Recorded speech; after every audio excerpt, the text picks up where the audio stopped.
எண்களுக்கு இடையே உள்ள தர்க்கவியல் தொடர்பை கொண்டு விடுபட்ட எண்ணை கண்டுபிடிக்க. கீழே கொடுத்திருக்கிற எண்களை பாருங்க. இங்க சுத்தி இருக்கிற எண்களை வச்சு நம்ம நடுவுல இருக்கிற எண்ணை கண்டுபிடிக்கணும். சுத்தி இருக்கிற எண்களை விட நடுவுல இருக்கிற எண் சின்னதா இருக்கு. அப்போ நம்ம கழித்தல் அல்லது வகுத்தல் செயலியை பயன்படுத்தலாம். இங்க நேரடியா நம்ம கழித்தலோ இல்ல வகுத்தலோ பண்ணுனா விடை கிடைக்கிற மாதிரி தெரியல. அப்போ மூளை விட்ட எண்களை கூட்டியோ பெருக்கியோ வர்ற விடைகளை நம்ம கழிச்சு இல்லைனா வகுத்து பார்த்தோம்னா நடுவுல இருக்கிற எண் நமக்கு கிடைக்க வாய்ப்பு இருக்கு. இந்த முறையை பயன்படுத்தி கணக்கு நம்ம எப்படி போடலாம் அப்படிங்கிறத மேம் இப்போ சொல்லி தருவாங்க. முதல் படத்துல பாருங்க, மொத்தம் 5 எண்கள் இருக்கு. சுற்றியுள்ள 4 எண்களை பயன்படுத்தி நடுவில் இருக்கக்கூடிய எண்ணை உருவாக்க முயற்சி பண்ணுவோம். இப்போ இந்த சுற்றி உள்ள எண்களில் மூளை விட்ட வாக்கில் எடுத்துக்கலாம்.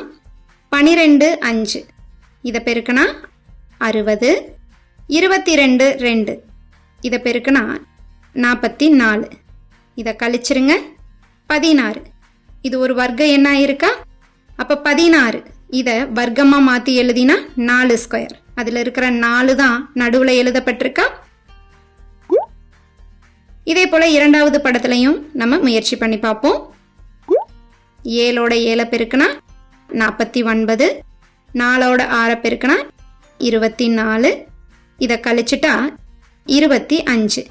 பாருங்க, இதுவும் வர்க்க எண்ணா தான் இருக்கு. 5 ஸ்கொயர். அந்த 5 தான் இங்கே நடுவில் எழுதியிருக்காங்க. இதே அமைப்பு மூன்றாவது படத்துக்கும் பயன்படுத்துங்க. 22ஓட 12 பெருக்குனா 264, 13ஓட 11 பெருக்குனா 143, இதை கழிச்சிட்டா 121. இந்த 121 எதனுடைய வர்க்கம்னு பாருங்க, 11 ஸ்கொயர்.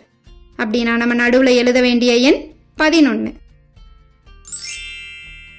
இப்போ சரியான பதில் ஆப்ஷன் பி 11.